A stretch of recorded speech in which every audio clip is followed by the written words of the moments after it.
All right, we're going to start with the first part of our Tron challenge here. So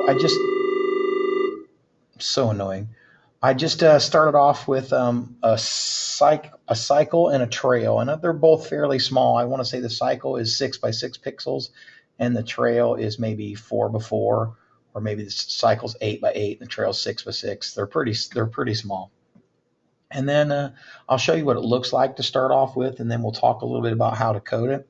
So first of all, the one thing you'll notice different is I'm not touching a single thing and the thing's moving. If I tap the right arrow key, it all of a sudden goes right. And again, it stays moving whether I'm holding the key down or not.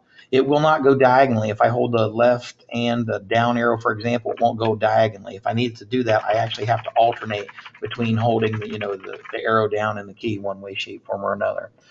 All right, so this is your basic movement setup, and then I'll show you what happens when I speed boost it. I built in a speed boost, and you'll see that for a couple, three, I think maybe even 4 seconds, it boosts speed. And now do you see how the trail becomes segmented because literally it's just going too fast to lay down enough trails at a time? I'm also going to show you how to fix that and turn that into a solid trail, at least if it looks like it's segmented. And I think that would actually help Kix in his other program that he was working on too. We just need to lay more of those other segments down, and we're going to do that using the frame rate. We're going to adjust the frame rate. All right, so let's real quick look at the object cycle, and we're going to look at the create event. Eventually, I'm going to use these two things. Image speed is equal to 0 and image index is equal to 0. These are just initializations, but I'm going to use them to create a crash image. So when he crashes, I'm going to bring in another frame that has, a couple broken glass elements in it or whatever else. Cycle speed, I just control cycle speed here. So if I don't have to go all the way through the code and change it everywhere, I find that in the code. And then speed equals cycle speed, same idea. Direction, so we're going to start this off in a direction of 90, which is straight up, which you'll notice my sprite started going straight up.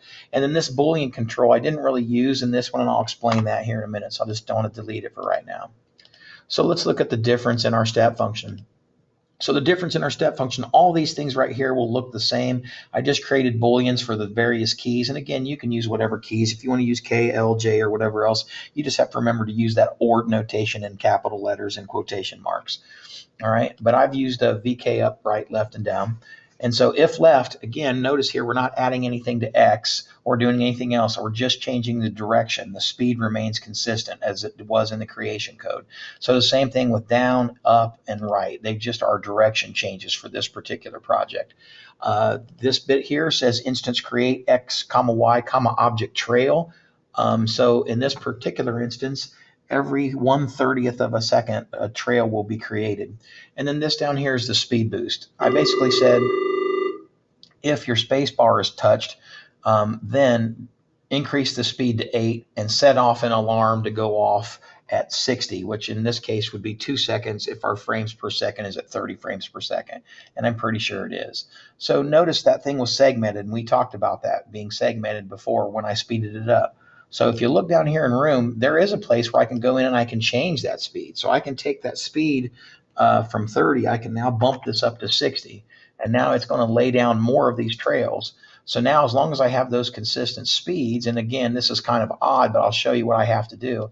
In the object cycle, I have to go back in here, and on the create function, instead of cycle speed 2, which was pretty slow, I would actually have to slow it down by half, because that speed says go 2 per frame. And since I've upped the frame rate, I've doubled the frame rate, then I've got to do that. And then all in here somewhere in the step function, you'll see my speed up. And my speed up was 8. Well, my speed up only needs to be 4, because again, that's 2 per frame. And if I only want it 2 seconds instead of 60, I have to bump it up to 120, because again, my frame rate has been bumped up to 60. So now you could see similar speeds to what we were doing before, but you'll notice that my speed boost does not create a segmented trail. And that's the whole bit about jumping up the room frame rate. Everything else is going to remain the same. So if I go ahead and I run this dude here, then you'll notice this time when I hit my speed boost, it'll still be slow like it was before. I better hit go then, I suppose. You'll notice it'll still be slow like it was before, and we can always doctor those speeds. But this time when I hit the speed boost, it does speed up, but notice it doesn't segment anymore. When I hit the speed boost, it does speed up. no segments. And the reason is because I'm laying down one of those trail segments every 60th of a second instead of every 30th of a second. And that helps close it up. All right, so I want to talk to that notion and get some basic ideas in that.